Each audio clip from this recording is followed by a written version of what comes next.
Hello everyone, welcome to Study Insight. আপোনালোক সকলোকে Study Insightলৈ স্বাগতম জনাইছোঁ। মোৰ নাম নীলকমল আৰু আজিৰ এইটো ক্লাছত আমি এজ ৰিলেটেড কুৱেশ্যন ডিছকাছ কৰিব ওলাইছোঁ, ঠিক আছে? চ' অলৰেডি আমি ৰেচিঅ' এণ্ড প্ৰপৰ্শ্যন ডিছকাছ কৰিছোঁ। ৰেচিঅ' এণ্ড প্ৰপৰ্শ্যনৰ টোটেল আমি 3টা ক্লাছ কৰিছিলোঁ। তাত আমি ভালেখিনি কনচেপ্ট শিকিছোঁ, যিখিনি আমাৰ ৰেচিঅ'ৰ বেছিক কনচেপ্ট আছিলে। লগতে কিছুমান এক্সাম অৰিয়েণ্টেড অৰ প্ৰিভিয়াছ ইয়াৰ এক্সামত অহা কুৱেশ্যনো আমি ডিছকাছ কৰিছোঁ, ঠিক আছে? চ' আজিৰ এইটো ক্লাছত আমি এজেছ যিটো বয়সৰ ৰিলেটেড কিছুমান যে কুৱেশ্যন থাকে সেই কুৱেশ্যনবিলাক আমি ডিছকাছ কৰিম। চ' আজি এইটো প্ৰথম ক্লাছ হ'ব এজেছ পাৰ্ট 1, এনেকৈ পাৰ্ট 2 এণ্ড পাৰ্ট 3 আহিব, ঠিক আছে? তেতিয়াহ'লে আজি ক্লাছটো আৰম্ভ কৰোঁ। তাৰ আগতে আপোনালোকক জনাওঁ যে যদি আপোনালোকে ষ্টাডি ইনচাইট চেনেলটো ছাবস্ক্ৰাইব কৰি দিয়ে বা ষ্টাডি ইনচাইট চেনেলটোক আপোনালোকে ফেচবুকত চাব বিচাৰে, তেতিয়াহ'লে ফেচবুকত ষ্টাডি ইনচাইট চাৰ্চ কৰিব, ঠিক আছে? লগতে ইনষ্টাগ্ৰামতো আপোনালোকে আমাক ষ্টাডি ইনচাইটক ফ'ল' কৰিব পাৰে। লগতে টেলিগ্ৰাম চেনেলটো জইন কৰি থ'ব, যাতে আপোনালোকে যিকোনো ধৰণৰ ফিউচাৰ আপডেট লগতে PDF বিলাকৰ কাৰণে আপোনালোকে টেলিগ্ৰাম চেনেলটো জইন কৰি ল'ব পাৰে। চ' এইখিনিয়ে আছিলে। তেতিয়াহ'লে ব'লক ক্লাছটো ষ্টাৰ্ট কৰোঁ। প্ৰথম কুৱেশ্যনটো চাওক। The age of Smith's brother is 6 time of his age. If the difference between ages of both person is 5 years, then find the ratio of their ages after 2 years. স্মিথৰ ভাতৃৰ বয়স তেওঁৰ বয়সৰ 6 টাইম বুলি কৈছে। যদি দুয়োজন ব্যক্তিৰ বয়সৰ মাজৰ পাৰ্থক্য 5 বছৰ হয়, তেন্তে 2 বছৰৰ পিছত তিনিজনৰ বয়সৰ অনুপাতটো আমি বিচাৰি উলিয়াব লাগে, ঠিক আছে? চ' এনেকুৱা ধৰণৰ কুৱেশ্যন থাকিলে আমি কেনেকৈ ছল্ভ কৰোঁ? প্ৰথমতে আমি কি কৰিম? Age of Smith's brother, so' Smith brother SB বুলি দিলোঁ। Is 6 time of his age, means স্মিথৰ যিটো বয়স থাকিব, স্মিথৰ বয়সৰ 6 টাইমছ মিনছ 6ৰে যদি মাল্টিপ্লাই কৰোঁ স্মিথৰ এজ এ মিনছ স্মিথছ এজ, আৰু এইটো 6 টাইম যদি মাল্টিপ্লাই কৰোঁ তেতিয়াহ'লে স্মিথৰ ব্ৰাদাৰৰ আমি বয়সটো পাওঁ। এই কথাটোকে আমাক কুৱেশ্যনটোত কৈছে, ঠিক আছে? The age of Smith's brother is 6 times of his age. So' এতিয়া আমি কি কৰিম? এই ছেম কথাটোকে আমি এটা কাম কৰিব পাৰোঁ নাই? 6টোক আমি লেফ্ট ছাইডে ৰাখি স্মিথ ব্ৰাদাৰ বাই স্মিথ এজ আমি ৰাখিব পাৰোঁ, হয়? ত' সেই কামটোকে আমি ৰেচিঅ'ত লিখিব লাগে। চ' এইটো আমি ৰেচিঅ'ত কেনেকৈ লিখিম? ত' স্মিথ ব্ৰাদাৰ 6 টাইমছ আৰু কি হয় স্মিথৰ এজ, সেইটো কিমান থাকিব? 1 হ'ব। 6:1। 1টো কিয় আহিলে? কাৰণ এভৰি সংখ্যা যিকোনো আপোনালোকে যদি ডিজিট এটা চাই সেইটোৰ তলত সদায় যদি একো ডিজিট আমি নাপাওঁ, সেইটোক আমি ৰেচিঅ'ত সদায় 1 হিচাপে ধৰোঁ। সকলোৱে জানে এইটো। ত' সেইকাৰণে আমি 6:1 লিখিছোঁ। স্মিথ ব্ৰাদাৰ এণ্ড স্মিথ সিহঁতৰ এজৰ যিটো অনুপাত। চ' এইখিনি আছিলে বেছিক। এতিয়া আমি কি কৰিম? এতিয়া আমি কম্পেৰিজন মেথড যিটো আমি অলৰেডি শিকাই থৈছোঁ, আমাৰ যিটো ৰেচিঅ'ৰ যিখিনি ক্লাছ আছিলে তাত আমি কৰাইছিলোঁ। কেনেকৈ কৰাইছিলোঁ চাব। The difference between ages of both person is 5 years, then find the ratio of their ages after 2 years. চ' সিহঁতৰ ডিফাৰেঞ্চ যদি 5 হয়, ঠিক আছে? ত' 5 সিহঁতৰ ৰেচিঅ'ৰ ডিফাৰেঞ্চ আছিলে, ঠিক আছে? ৰেচিঅ'ৰ ডিফাৰেঞ্চ আছিলে 5, আৰু ইন ৰিয়েলিটি সিহঁতৰ ডিফাৰেঞ্চো 5হে হৈছে, ঠিক আছে? ডেট মিনছ এইবাৰ এইটোৰ কেছত কি হ'ল, আমাৰ ৰিয়েল এজ আৰু ৰেচিঅ' এজ দুটা আমাৰ ছেম হৈ থাকিলে, 5 হৈ থাকিলে। ডেট মিনছ 5 যদি 5ৰ ইকুৱেল হয়, 1 আমাৰ 1ৰ ইকুৱেল হ'ব। চিম্পল। আমি 1ত লৈ যাব লাগে সদায়, 1লৈকে লৈ গ'লোঁ। এতিয়া চাব, এইখিনিলৈ ক্লিয়াৰ আমাৰ সকলোৰে? এতিয়া আমি কি কৰিম? If the both person is 5 years, okay, then find the ratio' of their ages after 2 years. Okay, 2 বছৰ পিছত সিহঁতৰ বয়সৰ অনুপাত লাগে। চ' এতিয়া কিমান আছিলে? স্মিথ ব্ৰাদাৰৰ বয়স 6 যদি এতিয়া হয়, তেতিয়াহ'লে 2 বছৰ পিছত কি হ'ব? 6 + 2 8 আহিব। ছেম স্মিথৰ এজ যদি চাওঁ, 2 বছৰ পিছত কিমান আহিব? 1 + 2 3 আহিব। এইখিনি আছিলে। চ' 2 বছৰ পিছত বয়সৰ অনুপাত লাগে। চ' স্মিথ ব্ৰাদাৰ 8, স্মিথৰ বয়স 3। ডেট মিনছ আমাৰ যিটো ফাইনেল এনচাৰ আহিব, স্মিথ ব্ৰাদাৰ স্মিথ যদি আমি চাওঁ, সেইটো পাম 8:3, ঠিক আছে? আৰু এইটোৱে আমাৰ ফাইনেল এণ্ড কাৰেক্ট এনচাৰ। এতিয়া কথাটো হ'ল, এইটো কুৱেশ্যন একেবাৰে এটা চিম্পল কুৱেশ্যন আছিলে। মই অলপ এক্সপ্লেনেশ্যন বেছি কৰিব লগা হোৱাৰ কাৰণে অলপ দীঘলকৈ কৰিবলগীয়া হৈছে। এনেকুৱা কুৱেশ্যন যেতিয়া আপোনালোকে ইউজটো হৈ যাব ন, তেতিয়া আপোনালোকে মুখে মুখে কৰিব পাৰিব, ঠিক আছে? চ' একদম চিম্পল চা কনচেপ্ট এটা আছিলে, বেলেগ একো নাই। আমি কি কৰিছিলোঁ প্ৰথমতে স্মিথ ব্ৰাদাৰ আৰু স্মিথৰ যিটো বয়সৰ অনুপাত দিয়া আছিলে 6:1 6 টাইম বুলি কৈছিলে ডেট মিনছ 6:1 সেইটো আমি লিখিছোঁ সিহঁতৰ মাজৰ গেপ কিমান আছিলে 5 আছিলে that means Smith brother in reality মানে কি কুৱেশ্যনত কি দিয়া আছে অৰিজিনেলি সিহঁতৰ যিটো বয়সৰ অনুপাত বা বয়সৰ মাজত ডিফাৰেঞ্চ সেইটো কিমান হয় 5 বছৰ হয় ঠিক আছে আৰু আমি ৰেচিঅ'ত কি চালোঁ ৰেচিঅ'টো আমি 5 বছৰে পালোঁ 6 আৰু 1ৰ মাজত ডিফাৰেঞ্চ 5 পালোঁ ডেট মিনছ 5 যদি 5ৰ ইকুৱেল 1ৰ ইকুৱেল হ'ব বাছ চিম্পল ডেট মিনছ স্মিথৰ ব্ৰাদাৰৰ এজ 2 বছৰ পিছত কিমান হ'ব 6 + 2 8 আৰু স্মিথৰ এজ হ'ব 1 + 2 3 আৰু যিটো আমাৰ কুৱেশ্যনত কোৱা আছিলে একচুৱেলি 2 বছৰ পিছত সিহঁতৰ বয়সৰ অনুপাত লাগে ন চ' সেইটো কাৰণে আমি কি কৰিছোঁ স্মিথ ব্ৰাদাৰ এণ্ড স্মিথ 8:3 আমি লিখি দিছোঁ আৰু এইটো আমাৰ ফাইনেল এনচাৰ চ' একেবাৰে ইজি কুৱেশ্যন এনেকুৱা কুৱেশ্যন যদি এক্সামতে আপোনালোকে এইটো প্ৰচেছত ছল্ভ কৰিব পাৰিব ঠিক আছে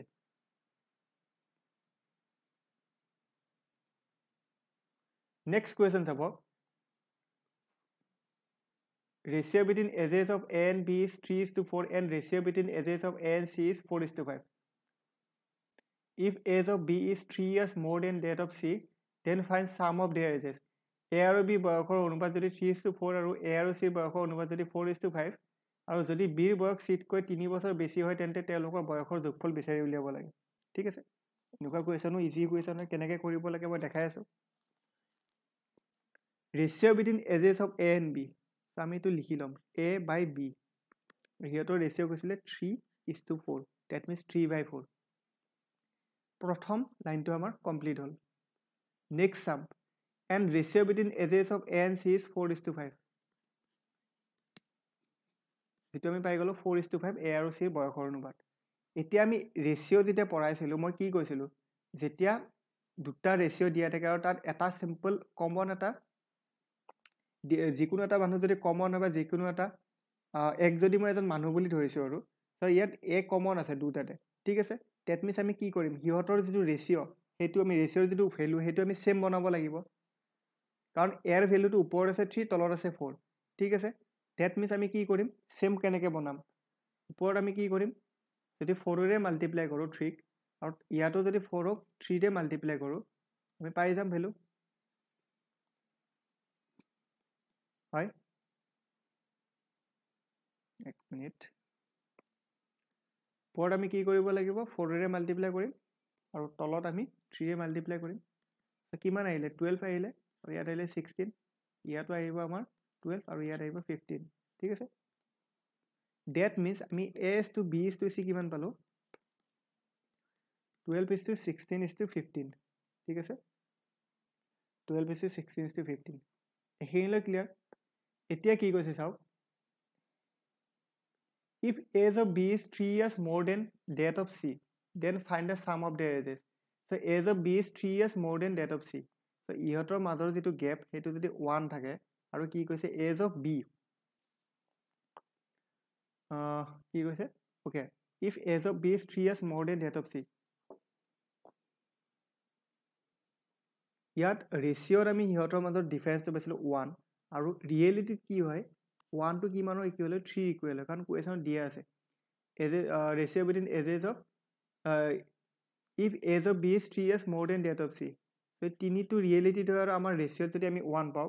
তেতিয়া আমি কি কৰিব লাগে সুধিছে কি then find the sum of their ages সিহঁতৰ বয়সৰ যোগফল লাগে ডেট মিনছ প্ৰথমতে আমি ৰেচিঅ' 3টা যোগফল বনাম কিমান হ'ব 12 + 16 + 15 কৰিম তো কিমান আহিলে 36 38 43 আহি গ'ল ঠিক আছে 43 আহি গ'ল আমি কি কৰিম 43ক 3ৰে মাল্টিপ্লাই কৰিম আমি পাই যাম 129 আৰু যিটো আমাৰ find the sum of their ages সুধিছিলে ন চ' 129 আমাৰ ফাইনেল এনচাৰ আহি যাব চব এনেকুৱা কুৱেশ্যন থাকিলে আমি কি কৰোঁ সিহঁতৰ ৰেচিঅ'টো প্ৰথমতে লিখি লওঁ A আৰু B ৰেচিঅ' আছিলে 3/4 A আৰু C ৰেচিঅ' আছিলে 4/5 আৰু সিহঁতক আমি কি কৰিছোঁ সিহঁতক আমি ওপৰে তলে এৰ ভেলু আমি ইকুৱেল বনাইছোঁ ইয়াত 4 আছিলে ইয়াত 3ৰে যদি মাল্টিপ্লাই কৰোঁ ওপৰত যদি 4ৰে মাল্টিপ্লাই কৰোঁ তলতো যদি আমি 3ৰে মাল্টিপ্লাই কৰোঁ A/B পাম 12/16 আৰু A/C পাম 12/15 যিখিনি আমি A:B:C ৰেচিঅ' পাম 12:16:15 সো ইহঁতৰ বি আৰু চিৰ মাজৰ যিটো গেপ সেইটো আমি পালোঁ 1 ডেট মিনছ সেইটো আমাৰ ডিফাৰেঞ্চ এটা আমি ৰেচিঅ'ৰ পৰা পাইছিলোঁ বাট ইন ৰিয়েলিটি কি কৈছিলে if age of B is 3 years more than that of C in ৰিয়েলিটিত কিমান হয় বিৰ এজটো 3 বছৰ বেছি হয় চিতকৈ ডেট মিনছ 1 আমাৰ ৰেচিঅ'ৰ পৰা পোৱা 1 ৰিয়েলিটি 3 ইকুৱেল হয় ডেট মিনছ আমি সিহঁত তিনিটা প্লাছ কৰিম 12 16 15 আমাৰ আহি যাব 43 আৰু এইটো আমি 3 মাল্টিপ্লাই কৰিম 129 আমাৰ ফাইনেল আনসাৰ নেক্সট আমি কুৱেশ্যনটো লৈ যাওঁ question number 3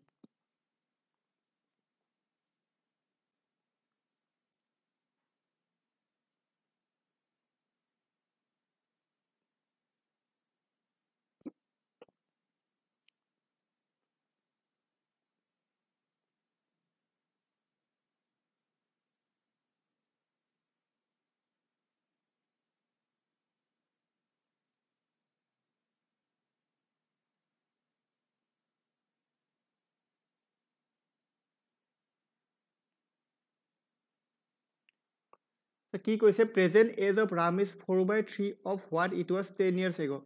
fine is present age actually এইটো ৰেম লিখা আছে ৰাম হ'ব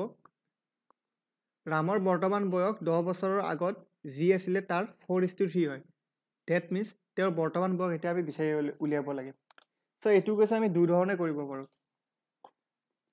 প্ৰথম ধৰণটো আমি প্ৰথমতে এক্স ধৰি ল'ম ঠিক আছে আৰু এক্স যদি প্ৰেজেণ্ট এজ অফ ৰামৰ বয়স যদি আমি এজ ধৰোঁ সেইটো কি হ'ব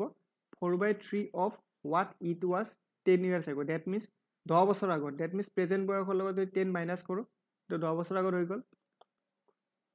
যেতিয়া আমি ইফালে এক্স পালোঁ ইফালে 4x মাইনাছ 40/3 আহিলে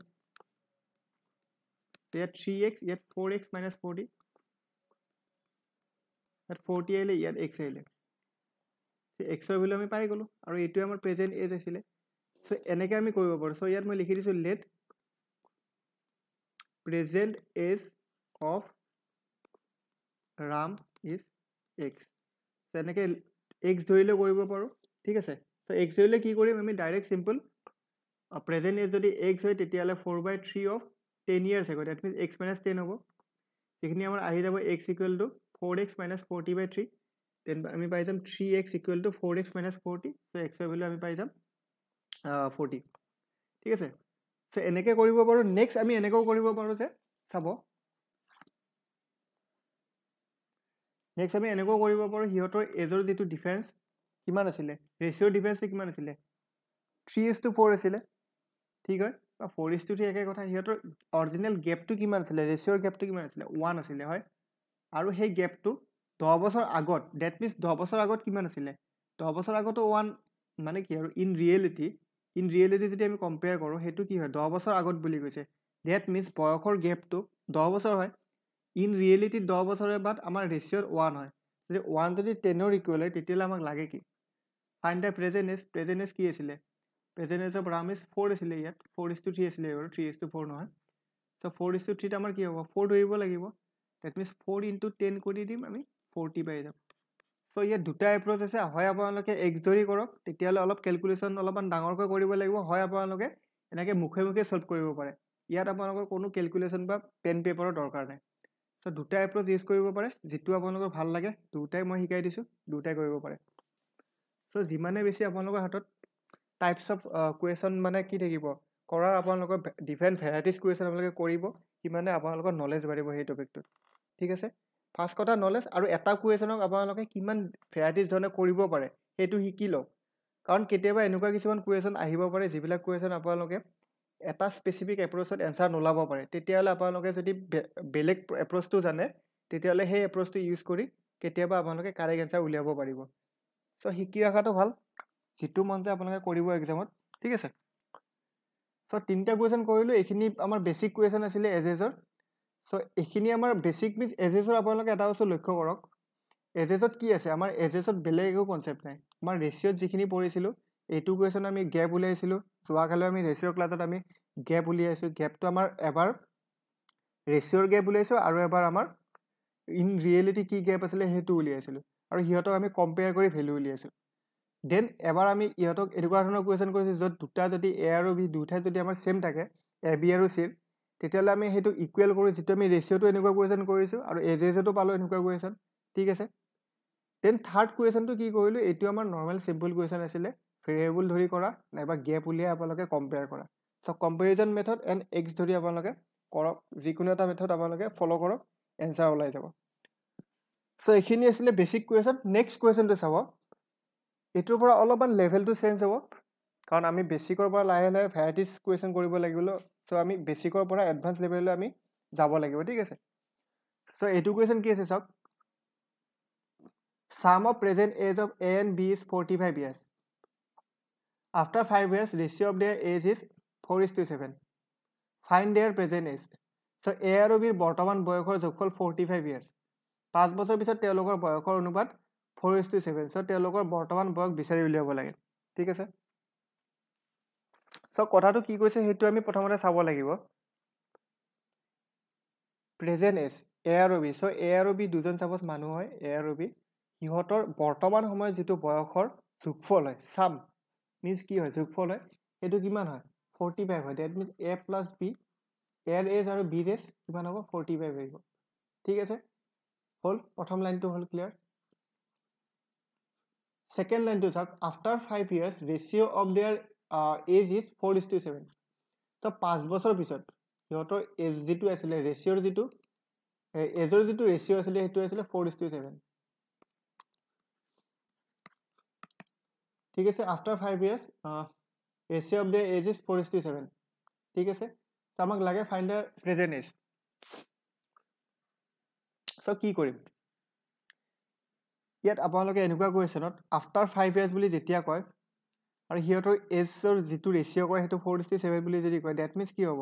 বৰ্তমান যদি সিহঁতৰ যোগফল 45, আফটাৰ 5 years কিমান হ'ব, আফটাৰ 5 yearsত কি হ'ব, এৰ বয়স বৰ্তমান বয়সৰ লগত 5 যোগ হ'ব আৰু বিৰো বৰ্তমান বয়সৰ লগত 5 প্লাছ হ'ব। ডেট মিনছ ইহঁত দুটাৰ টোটেল যদি বয়সৰ যোগফল 45 আছিলে, দেন আফটাৰ 10 years সিহঁতৰ বয়স কিমান হ'ব, 55 আহিব, কাৰণ এটো 5 বাঢ়িব, এৰো বয়স 5 বছৰ বাঢ়িব, বিৰ বয়সো 5 বছৰ বাঢ়িব। ডেট মিনছ আফটাৰ 5 years সিহঁতৰ বয়স যিমান বাঢ়িব সেইটো বাঢ়িব আমাৰ 55 হ'ব। চ' এতিয়া আমি কি কৰিম, আমাক লাগে কি, প্ৰেজেণ্ট এজে লাগে। চ' প্ৰেজেণ্ট এজৰ ক্ষেত্ৰত আমি কম্পেৰিজন মেথড ছেম আমি কৰিব পাৰোঁ, কেনেকৈ কৰোঁ চাব। চ' ইয়াত 55 টু আফটাৰ 5 years আৰু সেইটো যদি এ আৰু বিৰ মাজত আমি ভগাওঁ ৰেচিঅ'ত, সেইটো কিমান হ'ব, 4:7 হ'ব, ঠিক আছে, ক্লিয়াৰ। ডেট মিনছ আমি কি কৰিম, ইন ৰিয়েলিটি কি হয় এইবাৰ, ইন ৰিয়েলিটি 55 আৰু আমাৰ ৰেচিঅ'ত কিমান হয়, 4 + 7 11। চ' 11 কি হ'ব, 11 55ৰ ইকুৱেল হ'ব। চ' 11 যদি 55ৰ ইকুৱেল, তেতিয়াহ'লে 1 কিমানৰ ইকুৱেল, 5ৰ ইকুৱেল, ঠিক আছে। 1 যদি 5ৰ ইকুৱেল, আমাক লাগে কি, প্ৰেজেণ্ট এজ লাগে। চ' প্ৰেজেণ্ট এজত আমি কি কৰিম, 1 যদি 5ৰ ইকুৱেল, তেতিয়াহ'লে 4:7 আছিলে, প্ৰথমতে আমি আফটাৰ 10 yearsৰ ৰেচিঅ'টো উলিয়াম। ডেট মিনছ 4 × 5 কৰিলে আমি পাম 20, 7 × 5 কৰোঁ 35, ঠিক আছে। 20 আৰু 35ৰ পৰা আমি কি কৰিম, 5কৈ মাইনাছ কৰিম, 5 ইয়াতে মাইনাছ কৰিলোঁ, ইয়াতে 5 মাইনাছ কৰিলোঁ, কিমান হ'ব, ইয়াত আহিব আমাৰ 15 আৰু ইয়াত আহিব আমাৰ 30। চ' 15 আৰু 30 কেনেকৈ পালোঁ, আমি 5 মাইনাছ কৰি পালোঁ। এতিয়া 5 কিয় মাইনাছ কৰিলোঁ, এতিয়া সুধিব পাৰে বহুতে যে 5 কিয় মাইনাছ কৰিলোঁ। চ' 5 মাইনাছ কৰাৰ ৰিজন একো নহয় বেলেগ, কাৰণ এইটো আমি যিটো 20 আৰু 35 পাইছিলোঁ, এইটো আমি আফটাৰ 10 years পাইছিলোঁ, হয়, আফটাৰ 10 years নহয়, আফটাৰ 5 years পাইছিলোঁ। আফটাৰ 5 years ডেট মিনছ দুটাৰে বয়স 5 বছৰ 5 বছৰ বাঢ়ি গৈছিলে। ত' আমি কি, আমাক লাগে কি, ইয়াত সুধিছে ফাইন দেয়াৰ প্ৰেজেণ্ট এজ, সিহঁতৰ বৰ্তমান বয়স আমি বিচাৰি উলিয়াব লাগে। ডেট মিনছ বৰ্তমান বয়সৰ ক্ষেত্ৰত আমি 5 এটা যদি মাইনাছ কৰোঁ দুটাৰ পৰা, 20 আৰু 35ৰ পৰা, আমাৰ কিমান আহিব, 15 আৰু 30 আহিব। ডেট মিনছ 1:2 আমি ক'ব পাৰোঁ, 15/30। আমাক ৰেচিঅ' লাগে ন, অ'কে ৰেচিঅ' নালাগে, সিহঁতৰ প্ৰেজেণ্ট এজে লাগে। ডেট মিনছ আমাৰ এইটো ৰেচিঅ' আমি দৰকাৰ নাই, আমাৰ ফাইনেল এনচাৰটো যদি সোধে তেতিয়াহ'লে আমাৰ 15 and 30 আমি লিখিব লাগিব, ঠিক আছে। চ' এইটো আমাৰ ফাইনেল এনচাৰ। চ' এইটো কুৱেশ্যন কি কৰিলোঁ, ছেম টাইপৰে কুৱেশ্যন আছিলে। আমি কি কৰিলোঁ, প্ৰথমতে আমি এ আৰু বিৰ ৰেচিঅ'টো যিটো দিয়া আছিলে সেইটো প্ৰথমতে লিখিলোঁ, 4:7 আছিলে বাৰু, ঠিক আছে। আৰু কি কৈছে, চাম অফ প্ৰেজেণ্ট এজ অফ এ আৰু বি কি আছিলে, 45 বুলি কৈছে। চ' ইহঁতৰ প্ৰেজেণ্ট এজ 45 হয়, লিখিলোঁ। আফটাৰ 5 years এ আৰু বি দুটাৰে বয়স কিমান হ'ব 55 হ'ব আৰু যোগ কৰি 55 হ'ব কাৰণ দুটাৰে +5 কৈ বাঢ়ি যাব সেইটোৱে লিখিছে after 5 years ratio' of their age is 4:7 so' আমাক সুধিছে ফাইণ্ড দেয়াৰ প্ৰেজেণ্ট এজ সিহঁতৰ প্ৰেজেণ্ট এজ লাগে ডেট মিনছ কি হ'ব 4ৰ লগত 5 মাল্টিপ্লাই কৰিম কেনেকৈ কৰিম সেইটো এটা কথা কাৰণ 5 বছৰ পিছত যদি ৰেচিঅ' 4:7 হয় আৰু সেইটো 5 বছৰ পিছত যিটো ৰিয়েল বয়স হ'ব সেইটো কিমান হ'ব 55 হ'ব ডেট মিনছ 55টো আমি 4:7ৰ ৰেচিঅ'ত ভাঙিম আৰু যিটো আমি ৰেচিঅ'ৰ পৰা 11 যদি পাওঁ সেই 11টো যদি 55ৰ ইকুৱেল হয় ডেট মিনছ 1টো আমাৰ 5ৰ ইকুৱেল হ'ব ঠিক আছে চ' 1 যদি 5ৰ ইকুৱেল হয় ডেট মিনছ আমি ইয়াৰ পৰা 5 বছৰ পিছত ৰেচিঅ'ৰ পৰা 5 বছৰ পিছৰ বয়সৰ আমি ৰিয়েল ভেলু এটা উলিয়াব পাৰিম ডেট মিনছ 5 বছৰ পিছত এৰ যিটো বয়স হ'ব সেইটো হ'ব 4 × 5 20 আৰু বিৰ হ'ব 7 × 5 35 হয় 20 আৰু 35 চ' আমাক লাগে প্ৰেজেণ্ট এজ কি হ'ব 5 বছৰ আমি মাইনাছ কৰি দিম কাৰণ 5 বছৰ পিছতে উলিয়াইছিলোঁ এই দুটা চ' 5 বছৰ যদি মাইনাছ কৰি দিওঁ তেতিয়া আমি পাম 15 and 30 যিটো আমাৰ ফাইনেল এনচাৰ ঠিক আছে সকলোৱে বুজি পাইছে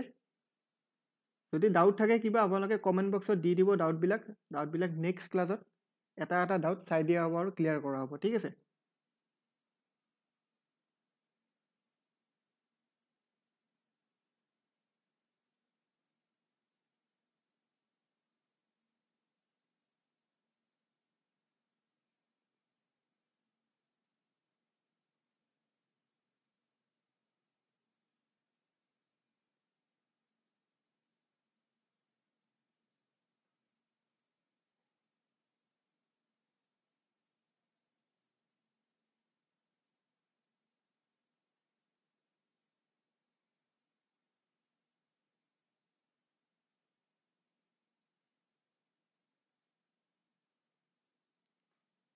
So next question number 5. Present age of Ram is thrice of Rahim's age. 7 years hence, age of Ram will be twice of Rahim's age. Find total present age of Ram and Rahim. Ramor বৰ্তমান বয়স ৰহিমৰ বয়সৰ 3 গুণ 7 বছৰ পিছত সেয়েহে ৰামৰ বয়স ৰহিমৰ বয়সৰ 2 গুণ হ'ব ৰাম আৰু ৰহিমৰ মুঠ বয়সৰ অনুপাত বা মুঠ বয়স বিচাৰি উলিয়াওক ঠিক আছে চ' ইয়াত মই এটা এইটো কুৱেশ্যনৰ জৰিয়তে আপোনালোকক এটা নতুন এপ্ৰ'চ এটা মই আজি শিকাম আৰু এই এপ্ৰ'চটো যদি আপোনালোকে ভালদৰে শিকি লয় তেতিয়াহ'লে আপোনালোকে SSCৰো কুৱেশ্যন যদি কৰে 1 মিনিটো নালাগে 30 ছেকেণ্ডত আমি SSC লেভেলৰ কুৱেশ্যন SSC CSSL লেভেলৰ কুৱেশ্যন বেছিকেলি আপোনালোকে চকু মুজি সলভ কৰিব পাৰিব ADR এইটো দূৰৰে কথা ঠিক আছে চ' এই এপ্ৰ'চটো মই কৈ আছোঁ কাৰণ এইটো ধৰণৰ কুৱেশ্যন এক্সামত এভৰি টাইপ অফ এক্সামত আহিব পাৰে বেংকিঙতো আহিব পাৰে ADR এইটো আহিব পাৰে SSC আপোনালোকে CSSL দিয়ক যিকোনো এক্সাম আহি যাব পাৰে চ' এইটো এক্সাম এইটো ধৰণৰ কুৱেশ্যন আমি কেনেকৈ সলভ কৰোঁ এই স্পেচিফিক এপ্ৰ'চটো মনত ৰাখক চ' কি হ'ব প্ৰথমতে কি কৰিম present age of Ram is thrice of Rahim is ঠিক আছে ৰাম এণ্ড ৰহিম সিহঁতক লিখিলোঁ আমি 3:1 লিখিলোঁ কাৰণ থাইজ বুলি কৈছে ঠিক আছে প্ৰথম কথা হ'ল আমি thighs of Rahim is that means ৰামৰ বৰ্তমান বয়স ৰহিমৰ বয়সৰ 3 গুণ 3 গুণ ডেট মিনছ কি হ'ব ৰহিমৰ বয়স যদি 1 গুণ হয় 1 হয় ৰামৰ বয়স 3 গুণ হ'ব মিনছ 3 হ'ব সেইটোৱে আৰু চ' এইটো লিখিলোঁ 7 এইটো নেক্সট হ'ব 7 years hence age of Ram will be twice of Rahim age 7 বছৰ পিছত ৰামৰ বয়স ৰহিমৰ কিমান হ'ব দুগুণ হ'ব চ' কি কৈছে 7 years hence age of Ram will be twice of Rahim's age 2:1 হ'ব কি হ'ব 7 বছৰ পিছত হ'ব মিনছ কি হ'ব এইটো প্ৰেজেণ্ট এজ আছিলে হয় ইয়াত আমি যিটো ৰেচিঅ' লিখিছিলোঁ এইটো প্ৰেজেণ্ট এজৰ আছিলে হয় প্ৰেজেণ্ট এজ আৰু এইটো কি হয় 7 years hence Ram will be twice of Rahim age so' দুগুণ হ'ব ৰামৰ বয়স ৰহিমৰ চ' এতিয়া আমি কি চাম এনেকুৱা ধৰণৰ কুৱেশ্যনত 7 years hence মিনছ 7 বছৰ পিছত চ' এইটো আমাৰ কি হ'ব ফিউচাৰ হ'ব চ' প্ৰেজেণ্ট আৰু ফিউচাৰৰ মাজত কিমানৰ ডিফাৰেঞ্চ আছে 7ৰ ডিফাৰেঞ্চ আছে ঠিক আছে 7ৰ ডিফাৰেঞ্চ আছে আমি ইয়াত লিখিছোঁ 7 আৰু ইয়াতো লিখিছোঁ 7 কাৰণ দুইটাতে আমাৰ 7ৰ এটা গেপ হ'ব যিটো আমি ইহঁতৰ মাজত ডিফাৰেঞ্চ থাকে বা গেপ থাকে সেইটোক আমি তলত লিখোঁ চ' এইটো এপ্ৰ'চ আপোনালোকে ফ'ল' কৰিব কি কৰিব প্ৰেজেণ্ট যিটো আছে সেইটো লিখিব ফিউচাৰ যিটো ৰেচিঅ' আছে সেইটো লিখিব আৰু প্ৰেজেণ্ট আৰু ফিউচাৰৰ মাজত কিমানৰ ডিফাৰেঞ্চ হয় 7ৰ হয় ডেট মিনছ এই 7টো বোথ ছাইড লিখি ল'ব ঠিক আছে এতিয়া চাব এতিয়া আমি কি কৰিম আমি ইয়াত ক্ৰছ মাল্টিপ্লিকেশ্যন এপ্লাই কৰিম ঠিক আছে কেনেকৈ কৰিম মই দেখাই আছোঁ এইটো প্ৰচেছত কৰিম চ' ইয়াত ৰাইট ছাইডে চাই ল'ব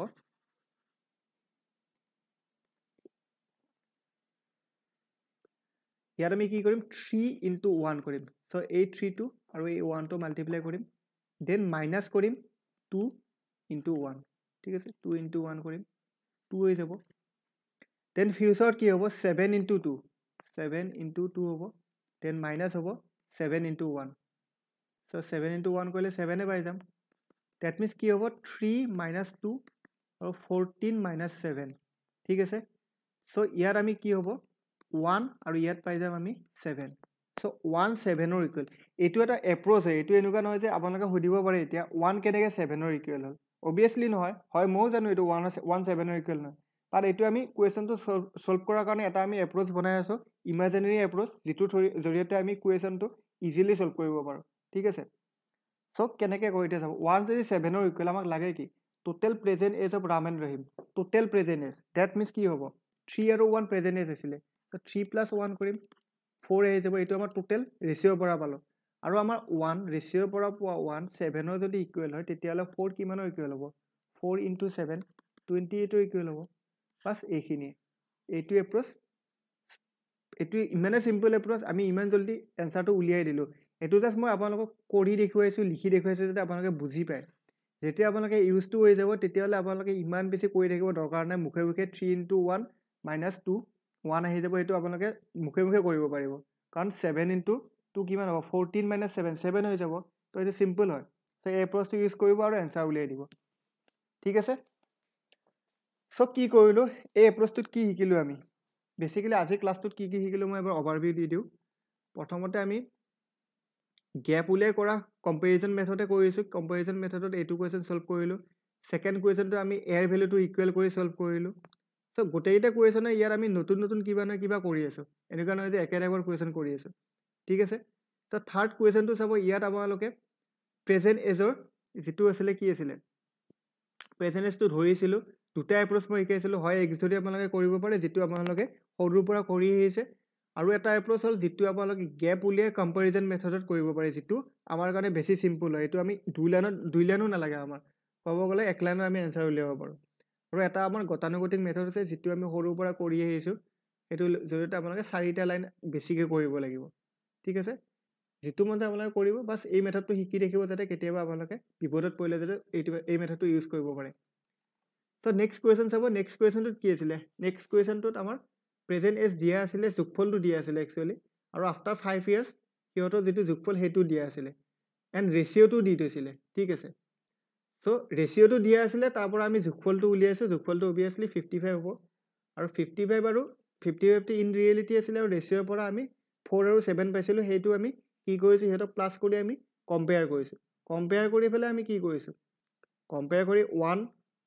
মানে কি হয় 1 মানে আমি 5 পাইছোঁ সেইটো আমি উলিয়াই লৈছোঁ তাৰপিছত আমি কি কৰিছোঁ এৰ ভেলু 4 into 5 20 লিখিলোঁ বিৰ ভেলু 7 into 5 35 লিখিলোঁ নৰ্মেল আৰু এইটো কি আছিলে আমাৰ 5 বছৰ পিছত আছিলে ডেট মিনছ আমি ইয়াত চাম 5 বছৰ পিছত যদি 20 হয় 5 বছৰ আগত মিনছ এতিয়া কিমান হ'ব 15 থাকিব চেম 35 যদি 5 বছৰ পিছত হয় এতিয়া কিমান হ'ব 30 হ'ব বয়স তো সেইটোৱে আমি ইয়াত লিখিছোঁ চ' এনেকৈ আমি কুৱেশ্যন নম্বৰ 4টো আমি ছল্ভ কৰিছোঁ তো এইটো ক'ব গ'লে অলপমান বেলেগ আছিলে সেইকাৰণে আপোনালোকক অলপ বেছিকৈ মই কৰি দেখুৱাইছোঁ এইটো কুৱেশ্যন ইজি কুৱেশ্যনে হয় তাৰপিছত চাব কুৱেশ্যন নম্বৰ 5 কুৱেশ্যন নম্বৰ 5টো আমি টোটেলি এটা নতুন এপ্ৰ'চ মই কৰাই দেখুৱালোঁ ইয়াত ৰাম আৰু ৰহিমৰ প্ৰেজেণ্ট এজৰ অনুপাতটো দিয়া আছিলে আৰু ফিউচাৰ 7 বছৰ পিছত যিটো সেইটোৰ অনুপাত দিয়া আছিলে চ' এনেকুৱাকৈ কুৱেশ্যন থাকিলে আমি কি কৰোঁ সিহঁতৰ মাজৰ যিটো কমন গেপ হয় সেইটো আমি তলত লিখি লওঁ দেন আমি কি কৰোঁ ক্ৰছ মাল্টিপ্লাই কৰোঁ কেনেকৈ কৰোঁ 3 into 1 minus 2 আমি ইহঁত দুটা কৰিছোঁ প্ৰথমতে তাৰপিছত ইহঁত দুটা কৰিছোঁ 3 into 1 minus 2 then 7 into 2 minus 7 so' আমাৰ 1 যদি 7ৰ ইকুৱেল হয় তেতিয়াহ'লে আমাক লাগে কি total present age of Ram and Rahim so' total present age কিমান হ'ব 3 + 1 হ'ব কাৰণ প্ৰেজেণ্ট এজ ৰেচিঅ'ত আছিলে 3 and 1 চ' ৰেচিঅ'টো আমি প্লাছ কৰি ইন ৰিয়েলিটি কিমান হয় 1 যদি 7ৰ ইকুৱেল তেতিয়াহ'লে 3 + 1 4 কিমানৰ ইকুৱেল হ'ব 4 into 7 কৰিব লাগিব সেইটো আমি চিম্পলি পাই যাম 28 আৰু এইটো আমাৰ ফাইনেল এনচাৰ ঠিক আছে চ' এনেকৈ কৰিব পাৰোঁ চ' আজিৰ ক্লাছটোত এইখিনিয়ে আছিলে চ' এইখিনি কুৱেশ্যন আপোনালোকে প্ৰেক্টিছ কৰিব অহাকালি আকৌ আমি নতুন ক্লাছ কৰিম নতুন ক্লাছটো আমি এজেজৰ পাৰ্ট 2টো আমি কৰিম চ' আজিৰ ক্লাছটোত এইখিনিয়ে আছিলে আকৌ লগ পাম অহাকালিৰ ক্লাছত তেতিয়ালৈ thank you and good night